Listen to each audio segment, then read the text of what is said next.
한덕수 권한대행 얘기로 좀 넘어가 보겠습니다. 지금 굉장히 핫하게 떠오르고 있는 출마론에 지금 대세, 대망론 이런 얘기까지 처음에 차출설 나올 때만 해도 에이 뭐 이런 분위기였어요. 그런데 지금 미국 트럼프 대통령이 이제 통화할 때 한대행에게 대선 출마하냐고 물었다는 언론 보도가 나오면서 이런 분위기가 지금 연출이 되고 있거든요. 한대행의 대답이 여러 요구가 있어서 고민 중인데 결정한 건 없다. 상당히 애매하게 대답을 했더라고요. 채널A 보도에 따르면 트럼프 대통령이 참모들로부터 한대행을 유력한 대선 후보로 소개를 받았다고 전해졌어요. 그러니까 지금 제가 보기 저울질하는 것 같아요. 그리고 헌법재판관 두 사람 임명도 그렇게 함으로써 보수층의 눈길을 순식간에 끌었잖아요.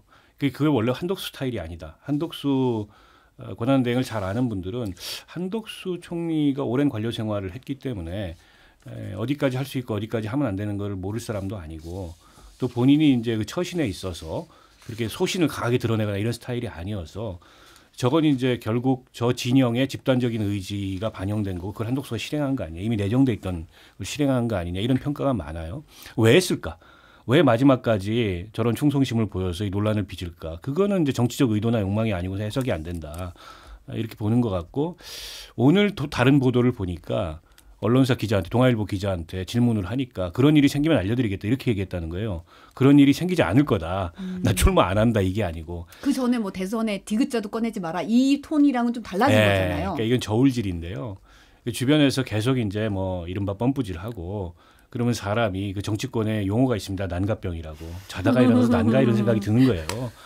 지금 이제 경제 회복이 조기 대선의 가장 큰 이슈고 기대고 관심사인데 총리님 말고 누가 있습니까? 더구나 미국과의 이 통상 이슈부터 시작해서 이제 한미 관계 현안이 많은데 저 본인이 주미 대사도 하셨고 통상교섭본부장도 하셨고 가장 잘할 수 있습니다.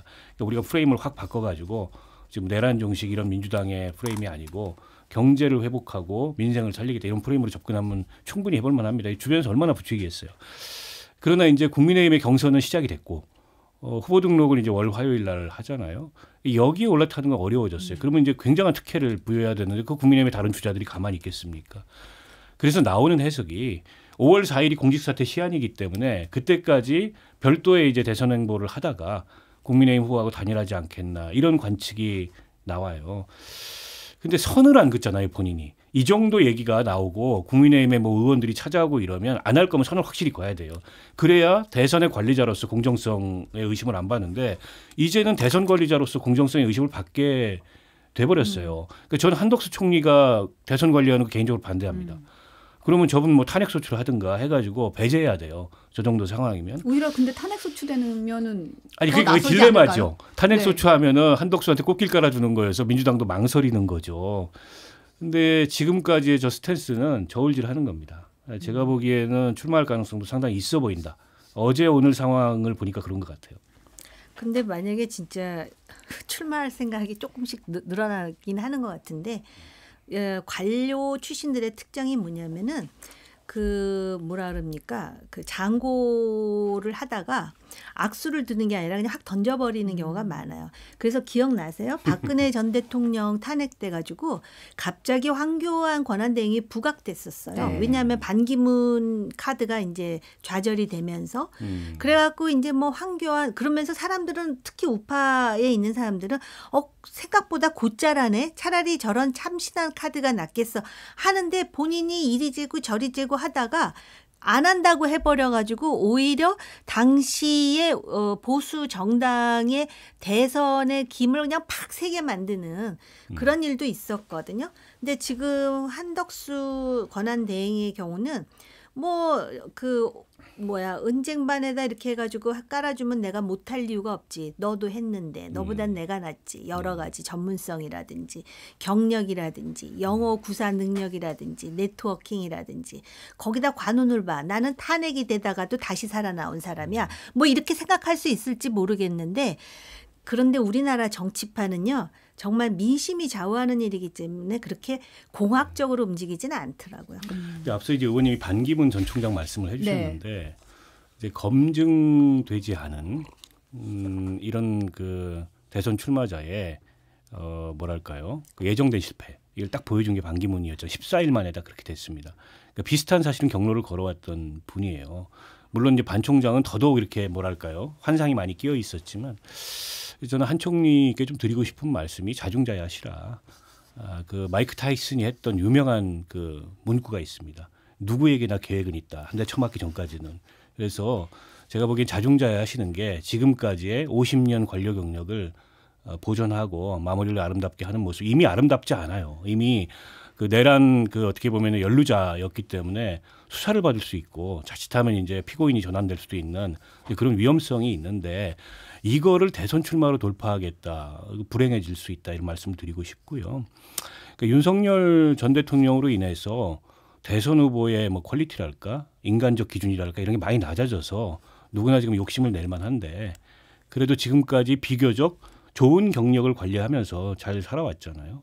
그러니까 본인이 자중자애하시는 게 맞다 이런 생각입니다. 근데 지금 사실 국민의힘 내부에서 지금 의원들이 뭐 연판장을 추진한다, 뭐 출마 촉구한 연판장 추진한다 이런 얘기까지 나오고 있어서 또 권선동 원내대표 같은 경우는 오늘 기자들과 만나서 뭐 경쟁력 있는 후보가 경선에 나오면 컨벤션 효과도 있고 뭐 나쁘지 않다고 생각한다 이런 식으로 좀 긍정적으로 평가도 했더라고요. 근데 더불어민주당 박지원 의원이 이제 좀 또 인연이 있잖아요. 잘 아는데 어제 이제 CBS 한판승부 인터뷰에서 대권 갈 거다. 한대행도 그 부인도 정치적 야망이 있는 분이다. 한덕수 플랜이 윤석열 시나리오로 연출로 진행되고 있다. 그러면서 이제 아까 얘기하셨듯이 무소속으로 출마해서 국민의힘 후보와 단일화할 것 이렇게 주장을 했는데 이거 어떻게 보세요?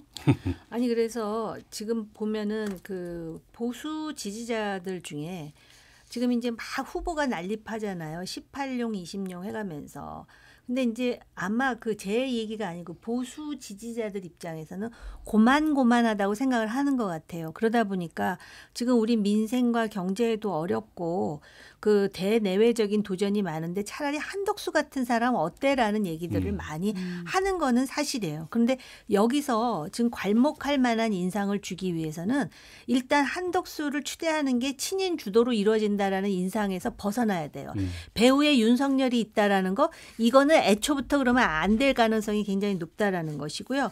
그다음에 또 하나 지금 대미 관계에 있어서 5월 4일 이전에 뭔가 역시 한덕수 잘하네라는 뭔가 레코드를 남겨야 돼요. 근데 이미 관세와 관련해서 90일 유보라 해가지고 숨 쉴 틈은 얻었는데 그게 우리한테만 주는 혜택은 아니지 않습니까?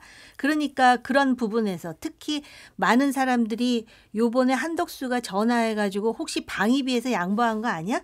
특히 좌파 진영에서 그런 의심을 하는데 그런 부분과 관련해서 역시 경험 일머리가 있는 사람이 산뜻하네라는 인상을 줄 수 있는 기록이 필요하고요. 그다음에 정말 그런 생각이 있다면 헌법재판관에 그렇게 논란이 많은 사람을 자기가 지명하는 그런 식으로 해가지고 논란을 부추기는 일은 애초에 하지 말았어야 되는 거고요.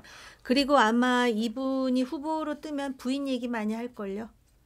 근데 저는 국민의힘의 그 한덕수 추대놀이라는 거는 전략적으로 굉장한 패착이에요. 지금 나와 있는 뭐 20명 가까이 된다는 후보들을 다 왜소하게 만들어 버리잖아요. 이 사람들로는 안 돼. 그러니까 한덕수 같은 인물을 영입해야 돼. 이렇게 비춰질 수밖에 없거든요. 그런데다 이게 불순한 게 지금 친윤들 같은 경우에는 이제 자기들의 권세와 영광을 이어줄 후보가 없는 거예요. 그리고 다 이제 스트롱맨들이에요. 그렇지 않습니까? 홍준표, 뭐 김문수 만만한 사람이 한 명도 없어요. 근데 이게 이제 대선에서 설사 정권 재창출을 못하고 이제 그 뒤를 생각하더라도 그런 사람들이 당권을 갖게 되면 이제 본인들의 입지가 굉장히 흔들리고 위태롭다. 그러나 이제 한덕수 총리 같은 게 관리형이고 대선에 실패하면 정치를 이어갈 사람은 아니다. 결국 자신들이 어쨌든 당내에서 또 당권을 어떻게 해볼 수 있다. 이제 이런 어떤 그 욕심 같은 게 저는 거기에 묻어 있는 것 같거든요.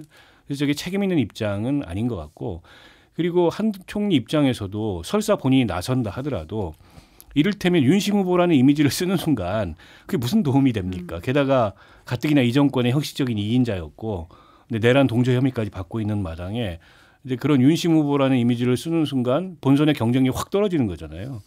제가 보기에는 전략적으로 정무적으로도 굉장히 어리석은 지금 막 뭐 추대론 이런 것들이 나오고 있는 게 아닌가 싶어요. 한덕수가 선을 그으면 어떻게 될까요? 윤석열 전 대통령하고 굵은 선을 그으면서 가능성이 있는지 없는지는 모르겠지만 근데 이건 진짜 우스갯소리로 하는 건데요. 그 정치권에 한덕수만큼 천운이 따라주는 사람도 없는 것 같다라는 느낌을 받아요. 요새는 이제 야당 대표인 이재명 대표도 속으로 나도 천운이 있어서 2심에서 무죄되고 이렇게 생각할지 모르겠는데 제가 지금 얼마나 답답하면 천운 얘기를 하겠어요. 아니 대한민국에서 한덕수 이 권한대행처럼 정권을 넘나들면서 고위직 관료를 그렇게 오랫동안 하고 게다가 이분이 정권만 넘나든 게 아니고 민간인으로 돌아갔을 때 로펌으로 가요. 로펌 그다음에 이 관료 이 회전문을 3번인가 이렇게 하시는 분이에요. 그래서 저는 대한민국의 기득권을 사람으로 만들어 놓으면 한덕수다. 평소에 이렇게 얘기를 하는데 그런 사람이죠. 거기까지 하시면 됐다. 뭐 저 정치 욕심까지는 제가 보기엔 과하다고 생각합니다. 이분이 49년생이시더라고요. 네. 보니까. 그래서 아마 이제 만약에 후보가 되더라도 그런 연령이라든지 또 연설 뭐 이런 거에서도 또 이제 안 해본 거니까 그거는 한계가 있을 수 있겠죠. 근데 우파에서 한덕수 카드를 만지는 이유는 그만큼 절박하다라는 얘기고 그래서 흥미로운 거는 여론조사에 보니까 한덕수 대통령 권한대행 국무총리가 이미 아무것도 안 했는데 2%라 그러더라고요. 네, 오늘 갤럽 조사에 오세훈 안철수하고 등장했어요. 지금 맞먹고 있는 상황이거든요. 그러니까 지금 그만큼 그 보수 지지자들은 이 민주당이 그 단순히 이재명이 싫다 이것도 있지만 지금 입법부를 이렇게 장악한 상황에서 권력까지 장악하고 이러한 그 상황이 거의 공포로 다가오는 그런 보수 지지자들에 더해서 중도 무당층에서도 그런 생각하는 사람들이 꽤 된다라는 방증이에요. 지금 한국갤럽이 지난 8일부터 10일까지 전국에서 이제 성인 만 18살 이상 남녀 1,005명을 대상으로 진행한 여론조사 결과 오늘 나왔는데 차기 대통령 적합도에서 더불어민주당 이재명 전 대표가 37%가 나왔고 김문수 전 고용노동부 장관이 9% 기록했습니다. 홍준표 대구시장이 5%, 한동훈 전 국민의힘 대표가 4%, 이준석 개혁신당 대선 예비후보, 한덕수 대통령 권한대행, 오세훈 서울시장, 안철수 의원이 각각 2% 기록했어요. 지금 자세한 내용은 중앙선거 여론조사 심의위원회 홈페이지 참조하시면 되는데요. 지금 사실은 언론에서 출마선이 계속 나오니까 이게 자유응답이잖아요. 네. 2%로 처음 등장했습니다. 이 결과 어떻게 보세요? 그러니까 이제 이슈가 되니까 자연스럽게 그 여론조사 응답자들이 이제 한덕수 총리를 응답하는 사람이 생긴 거죠. 근데 이제 저 여론조사에서 제가 이재명 후보를 제외한 나머지 후보를 다 더해보니까 28% 정도더라고요. 거기에 이제 이낙연 총리까지 포함해서. 이낙연 전 총리, 유승민 전 의원도 네. 각각 1%가 나왔거든요. 그러니까 구도가 압도적인 거예요. 그러니까 지금 이제 국민의힘으로서는 이제 어느 후보든지 이게 붐업이 돼야 되는데 이제 붐업이 안 되고 있는 상황이거든요. 그러다 보니까 이제 한덕수까지 갔는데 글쎄 모르겠습니다. 한덕수 총리가 앞으로 여론조사에 꾸준히 등장을 할지 어떻게 될지 모르겠는데 어찌됐건 간에 밖에서 검증되지 않은 사람을 데려다가 뭘 한번 맡겨봤는데 그게 윤석열 대통령이잖아요. 근데 그런 반론이 있어요. 언제까지 당 내에 그 정치 오래 했던 후보들은 외면하고 또 밖에서 신선하다고 데려와가지고 한덕수 총리가 신선하지도 않아요, 사실은. 데려다가 뭘 만들려고 하냐. 그러니까 정당에 이게 지속 가능성이 없는 거다. 이런 당 내부의 반론도 있기 때문에 만만치는 않아요. 그래서 제가 보기에 국민의힘 내부의 이 경선 트랙을 타고 후보가 되는 건 불가능하다. 그러면 이제 별도의 플랫폼을 본인이 차려서 거기서 캠페인을 하다가 국민의힘 후보하고 마지막에 단일화. 이런 가능성은 있는데 그걸 과연 하겠느냐. 그거 상당한 용기와 상당한 배짱과 또 상당한 그 기반이 필요해요. 그러니까 일각에서 그런 얘기가 있습니다. 그러니까 이 윤석열 대망론이 검찰 내부에 있었잖아요. 그래서 당시에 국민의힘을 들어오니 많이 막 그랬어요. 지금 그 한덕수 대망론이 모피아 이른바 이제 경제 관료들 사이에 있는 거 아니냐. 근데 검찰과의 차이점은 그런 배짱이 없어요. 거기는 그분들은 다 이제 기득권이 누리는 거에만 그리고 자리를 양지를 쫓아다니는 거에만 익숙하기 때문에 그런 건 제가 보기 쉽지 않다고 보고 그래서 저는 의지는 있는데 그걸 뒷받침해줄 뭔가가 지금 과연 있을까. 아마 그걸 지금 저울질하고 있는 것 같아요. 근데 쉽지 않아 보인다. 지금 한동훈 전 대표가 어제 국회 본관 분수대 앞에서 대선 출마를 선언했는데 이제 이재명 전 대표를 겨냥해서 위험한 사람이 대통령이 되고 괴물 정권이 탄생해 나라를 망치는 것을 막아야 한다. 서태지처럼 시대 바꾸는 대통령이 될 것이다. 이런 얘기도 했고 윤 전 대통령에 대해서는 모든 정책들이 저평가받아서는 안 된다. 추진하려던 좋은 정책들은 더 발전시킬 것이다. 기회가 되면 연락드리겠다. 어떻게 들으셨습니까? 그 한동훈 전 대표의 한계인 것 같아요. 그러니까 굉장히 명민하다 보니까 지금 지지자들, 특히 그 우파의 강경 지지자들로부터 외면당해서는 안 된다라는 그런 강박관도 있는 것 같아요. 그리고 내가 배신자가 아니다라는 거를 구태여 강조하려다 보니까는 그 모든 정책들이 저평가받아서는 안 된다라는 얘기가 나오는 건데 사람들은 아마 윤석열 대통령의 정책에 대해서 상당히 같은 입장이라는 부분보다 그 탄핵이라든지 특히 계엄 과정에서의 한동훈은 굉장히 점수를 많이 받았잖아요. 그래서 그런 부분 관련해 가지고 지금 당장 이재명을 이길 수 있다라는 그러한 그 생각도 중요하겠지만 제가 볼 때는 이제 정치 초년생으로 대권을 도전하는 사람으로서 어떤 토대를 만들어야 되는지를 생각하면은 그 토대에 집중하다 보면 이미 성체가 쌓여질 것 같은데 토대보다는 성체 끝에 횃불에 지금 관심을 갖는 게 아닌가 이런 생각이 드네요. 그리고 서태지처럼 시대 바꾸는 대통령 될 거라 그랬는데 서태지가 유명하죠. 그리고 시대를 바꿨는데 지금 MZ세대에게는 지금 올드한 얘기 아닌가 싶은 마음도 들어요.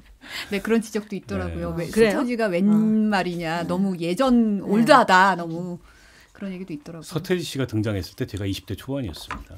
그러니까 얼마나 올드한 얘기예요. 너무 오래된 얘기인데 이제 한동훈 대표가 고세대에 막 대학을 들어온 네. 그런 이제 새내기였기 때문에 그 시대의 감성으로 그 얘기를 한 것 같은데 지금 의원님 말씀하셨듯이 MZ 세대한테는 이렇게 소구력이 있는 얘기는 아니에요. 그러니까 서태지가 전설이라는 건 아는데 그 시대를 MZ 세대가 살아보지 않았기 때문에 그런 감동, 공감 이런 건 없어요. 그래서 아마 586 청산론의 연장에서 뭐 시대교체의 상징 서태지 이걸 얘기한 것 같은데요. 어제 저도 그 출마 선언문을 전문을 다 읽어봤는데 굉장히 길더라고요. 한업식인데 한 줄로 요약이 안 되더라. 제가 결과적으로 그렇게 평가했는데 이 비전이라는 건 한 줄로 요약이 돼요. 근데 본인의 가장 큰 정치적 자산이 지금 시점에 뭐냐. 그거는 계엄에 단호히 반대하고 탄핵에 찬성하고 이거예요. 그럼 그 자산을 극대화시켜야 됩니다. 그러니까 윤석열과의 관계를 어정쩡하게 설명하면 안 되고 확실히 선을 긋겠다. 근데 그 얘기를 못하고 계엄과 탄핵의 책임마저도 민주당과 이재명한테 돌리는 듯한 그런 언사를 쓰고 있어서 어정쩡하구나. 저러면 이제 앞으로 캠페인이 잘 안 될 거고 위험하다. 이재명이 괴물 정권. 근데 누가 더 위험하고 누가 더 괴물이냐. 이 질문 앞에서 별로 할 말이 없어요. 본인의 지금 강점이 뭔지를 잘 못 살리고 있다. 다소는 좀 안타까운 그런 느낌이 저는 들었고 일단 경선과 본선 전략을 좀 달리 보는 것 같아요. 경선에서는 이제 극우 그 지지층의 표도 한 표기 때문에 그것도 좀 얻어보겠다. 그러나 이제 본선 가면 달라질 거다. 이렇게 이제 생각하는 것 같은데 이번 대선이 굉장히 짧아요. 경선, 본선 경계가 별로 없습니다. 그런데다가 이제 이재명 이 후보의 출마 선언도 우리가 동시에 눈여겨보지 않을 수 없는데 거기는 이제 경선에 대한 염두는 아예 없어요. 그래서 이제 국정 비전을 확 건너뛴 겁니다. 그리고 국민의힘에 대해서 그냥 한마디 내란 종식 이걸로 다 일축하고 뭐 가겠다. 이 이제 의도가 확고한데 그거에 맞서서 캠페인을 하려면 저렇게 어정쩡해서는 안 되죠. 그러니까 본인도 확실하게 윤석열과 단절하고 그 시대를 넘어서 그러니까 보수 정권의 그 흑역사를 넘어서 시대 교체를 하겠다고 나와야 되는데 뭐 586 청산 이런 거 얘기하고 있는데 그런 얘기를 하더라고요. 586들이 학생운동 젊을 때 몇 년 한 거 가지고 너무 오래 뭐 이제 권한을 누리고 너무 울고먹고 있다. 근데 본인은 윤석열 사단의 그 황태자로서 또 이 검찰 정권의 황태자로서 부역하고 잘 나가다가 권력투쟁 차원에서 갈등을 겪고 계엄에 반대한 거 하나로 물론 그건 훌륭한 결단이었어요. 너무 날로 먹으려고 하는 거 아니냐 이런 반론이 나올 수가 있어요. 거기에 대한 답이 잘 안 돼요 지금. 차라리 그 부분을 솔직하게 얘기하면 어떨까라는 생각도 있어요. 자기 검사 시절에 그런 거에 대한 자기 반성이 오히려 들어가면 더 진솔해 보이지 않을까. 그리고 의원님이 굉장히 중요한 말씀을 하셨는데요. 지난번에도 무슨 연설하는데 굉장히 길더라고요. 근데 길면은 사람들이 뭐 많이 아는가 보다라고 생각할지는 모르지만 정치판에서는 진짜 그 키포인트를 빡 핀포인트하는 그게 제일 중요하거든요. 그래서 김영삼 대통령하고 박근혜 전 대통령이 왜 부각이 됐느냐. 아주 어려운 말도 쉽게 한마디로 그냥 찌르거든요. 그거는 필요해요. 그거는 좀 그 노력을 좀 해야 될 것 같아요. 우리 김영삼 전 대통령 하면은 유명한 일화가 떠오르는데 예전에 이제 그 저기 시절에 재야 시절에 네. 정치활동 금지 시절에 모여가지고 네. 민취업 이런 거 하면은 장황하게 이제 정세 분석부터 시작해가지고 김대중 대통령이 꼼꼼하게 국내의 정세를 종합해가지고 말씀을 모두 발언 딱 하면 YS가 쓸데없는 소리 그만하고 네. 이렇게 시작을 한다는 거예요. 그래서 YS가 많이 배운 DJ를 항상 이겼다는 거예요. 이재명 대표 출마 선언은 영상으로 했잖아요. 네. 오늘 이제 비전 발표하면서 뭐 이제부터 진짜 대한민국, 지금은 이재명 대선 슬로건 공개를 했습니다. 경선 캠프 인선도 발표를 했고요. 근데 출마 선언 영상이 이제 넷플릭스 스타일이다. 뭐 10분 정도 된다. 뭐 이랬는데 영상 보셨어요? 어떠셨어요? 맞습니다. 그러니까 이재명 대표에게 이렇게 드리워져 있는 이미지 이런 걸 좀 불식시키려고 부드러움, 안정감 이런 걸 상당히 강조하기 위해서 공들여 만든 영상인 것 같고요. 그러니까 메시지 형식의 차별화, 메시지 형식부터 차별화하겠다. 그러니까 천편일률적인 출마선은 아니고 난 좀 다르게 접근하겠다. 이게 이제 약간 뭐랄까요, 좀 앞선 자의 여유 같은 게 좀 담겨 있는 게 아닌가 싶고요. 오늘 이제 별도로 비전 발표를 했는데 그 내용도 보면 뭐 눈에 띄는 단어 몇 가지가 저는 있었는데 그러니까 양적 성장과 같은 그런 기능적인 그런 그 사회에서 어떤 삶의 질을 중심으로 하는 가치 중심 사회로 가겠다. 그리고 뭐 진취적 실용주의 이런 얘기를 하는데 이게 평소에 이제 최근의 스탠스하고 비슷해요. 그리고 본인은 어쨌든 본선에 내놓을 비전을 중심으로 저 내란 세력하고 뭐 각축하고 입씨름하고 이런 거 안 하겠다. 뭐 이런 것 같아요. 그래서 확실히 이제 앞서 있기 때문에 전략 선택과 구사의 폭이 넓을 수밖에 없어요. 그런 걸 보여주는 게 아닌가. 그러나 이제 새로움이 있느냐.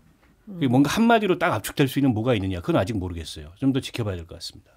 아까 그 들어오기 전에 의원님하고도 잠시 얘기를 나눴는데요.